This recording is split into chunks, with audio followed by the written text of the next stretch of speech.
Now, the government have been accused of hypocrisy for allowing 2,500 UEFA VIPs into the UK for the Euros semi-finals and final without having to quarantine. So, Carol, this is your opportunity to say, I told you so. Well, I did. I was on the show on Tuesday when we talked about it, and it was only a thought then. They were threatening to let them in without quarantine, and I said, well, there's absolutely no doubt in my mind that they will allow them.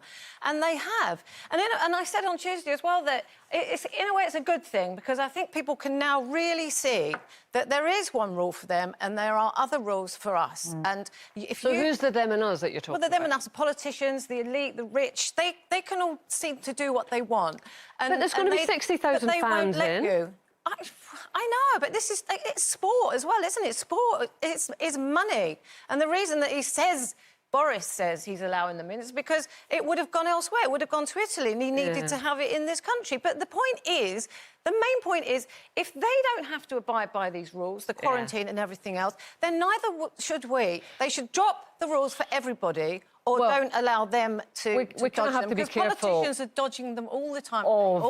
Civil dissent and all that. I mean, it's interesting. Silverstone have just announced this morning that they are going to have full big capacity, sporting event. 140,000 people, and that's on July 16th and 18th. That they are going to be tested and things.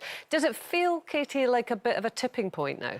I think it's becoming really uncomfortable, because what's kept a lot of us going is that we're in this together, and more are actually showing the message, particularly to our children, that if you are powerful or privileged, it's a different set of rules for you. You know, I know in my own house, you know, with my eldest daughter, she's 7, sports day, I'd booked the day off work, she'd made a sign for us to hold, and she excels at sport, you know, that's her thing. She wants to be an athlete, so this is a really important subject to my daughter.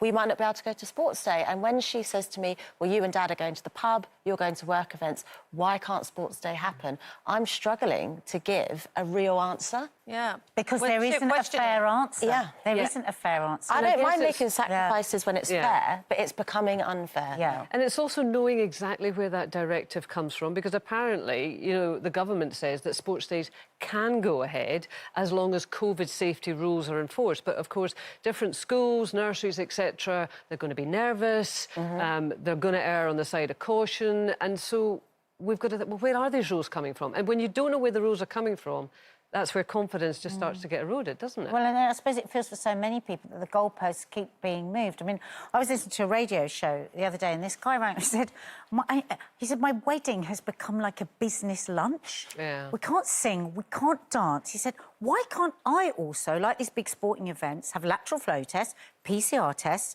because I'm going to be the best track and tracer, because I'm going to know everyone at my wedding. And there is no argument against that. No. And I just feel now, I mean, I just get incandescent. I feel like I'm constantly filled with rage at the disparity that in plain sight, they keep saying to us in plain sight, it is one rule for one and another rule for all you little people down here. And it's making me feel like I'm unwell with it. And everybody's done as they've been told for over a year, like 12, 14 months. And then on June 21st, everyone was thinking, right, that's it, we can all get back to normal now. Everyone's had the vax, everyone's worn the mask, everyone's done what they've been asked to do. And the politicians haven't. You know, they've been travelling, they've been, you know, going to events and not social distancing and making it look like they are, but as soon as the cameras are off them, they're not. It does definitely feel like a big moment, I think another thing that's really bad at the moment for morale is that we're getting a lot of headlines like increase in infections. And a lot of them, when you read below it, you know, infections where people have been double vaccinated, but asymptomatic with mild symptoms, which was what we were always told about the vaccines. Yeah, no, the vaccine doesn't stop you getting COVID, but it stops you from dying from COVID. Well, I mean, and I've just got this horrible feeling that there's a new narrative coming with that. Yeah. I mean, people are still dying. It's still being presented as a major health risk, and we know that there's a lag and that we could be caught out. We have been caught out badly on 2 occasions before, but it's the shift in the messaging, isn't it? I mean, in Scotland, it's very much been about keeping the infection rate low. At one point, we were talking about zero COVID. Now the infections have gone through the roof. It happens to be disproportionately amongst men under the age of 40. One wonders why that might be, but suddenly it's OK. And I don't think people can take that right-hand turn. But listen, Carol, let me take you to an even other level. Let's talk masks. I just want to say one masks. thing. States in America have dropped every single rule and the cases haven't risen. They've not tested and they haven't risen and the deaths haven't risen. When are we going to be able to do that? It is never. difficult when you look We're at other never going to be countries. able to do it. Is. Well, we probably, you know, it's always going to be a gamble. And we're maybe going to have to accept that it's always going to be a gamble because the virus isn't listening to us. It's just doing what, you know, No, but it knows when you're sitting down in a pub without a mask on, but when well, you're listen, standing up... let us talk about masks. This is another great talking point, whether or not they will disappear on July the 19th and there'll be no legal obligation to wear them. And this morning, Environment Secretary George Eustice said that there will be no legal compulsion to wear face masks once the restrictions are lifted. And at the moment, that's July 19th in England. In Scotland, it has to be said, Nicola Sturgeon said that there still will be a requirement to have them after that. I'm kind of getting used to them, to be honest, because I like going about quite slack-jawed like that. At least I can just wear my mask. So people don't keep telling you to cheer up, love. Where are you with them, Casey? Yeah, I think for me, the pros are starting to outweigh the cons. You know, in the beginning, last year, we were in a different landscape. We didn't have the vax. You know, it was a completely different world. But now, I mean, I know through my own charity, we have people with facial disfigurements, with burns, that their whole 10 years of therapy has been to stop hiding under big hats, to stop hiding behind scarves. And they're now able to hide a disfigurement and go about in the world without being stared at, without comments. And they don't want to get rid of that. So they've gone backwards psychologically and in confidence. And even those without visible difference who just have anxiety or confidence issues, it's a welcome barrier. And it's not good for us. You know, that main point of communication is the smile, it's the mouth. And if we lose that, you know, who do we become socially? I think it's a dangerous territory. And I think, you know, we are in a different place now. It's a really good point because all the focus is on, obviously, reducing the spread of the infection.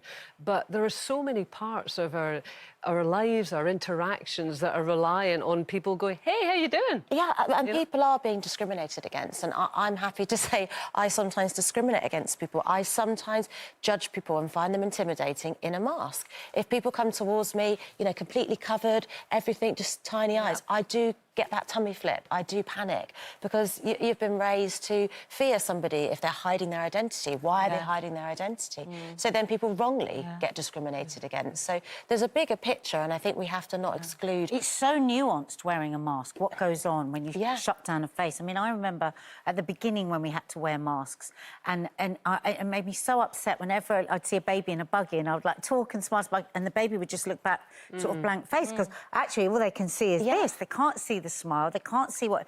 That you know, that has an effect. So we are going to have to start weighing up the pros and cons. It's interesting. Communication. There's more cons now. Even when I go to my daughter, the youngest, 3-year-old, go to watch her at dance, I'm trying to encourage her like a maniac because I'm constantly doing this because I've got the mask on. And she's looking to me for praise. How's she doing? And all I can do is, like, move my eyebrows to tell her she's doing well. But there still are people who are very anxious, though, and we have to be mindful of that. I mean, it's interesting. We did a poll on this. Should compulsory mask wearing be dropped after July the 19th? And some people will still choose to, obviously. So, yes, 57%. So 57% said it should be dropped as a compulsory measure. But you've still got 43% who said that it shouldn't. So that is a sizable chunk of people out there who, for whatever reasons, you know, Sally Ann says, I think mask wearing should be staying for a bit longer as not everyone's had 2 jabs by July.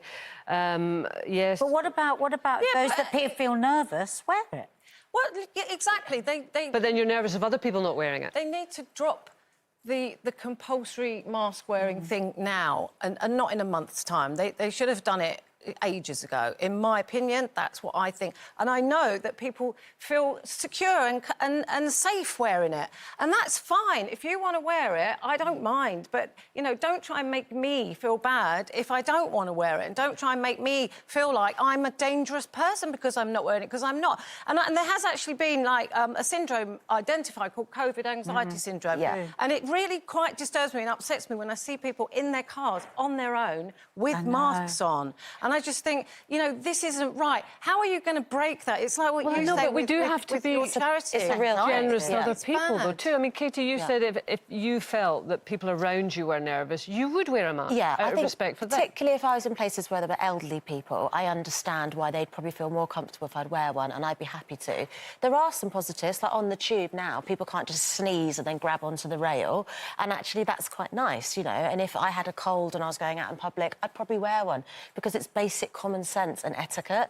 And if we could operate on a level where we rely on people to use that common sense and Yeah. it's not compulsory, that feels more like choice Exactly. and freedom. Exactly. Well, You need it's to kind of give what them back runs our through both of these responsibility. discussions, isn't it? I think we're now at the point that there has to be consent. We've had emergency powers and we had to be told what to do because we faced the greatest health crisis of our generation and before. According to but them. it's, well, at some point there has to be consent. A lot of people have died, Carol. A lot of people have died, and we have to be mindful I'm of not denying that. that. I know, and I know you are, and I know you are. After the break, we're going to be talking about neighbour disputes. There you go, there's a bit of a jump. That ended up in this tree being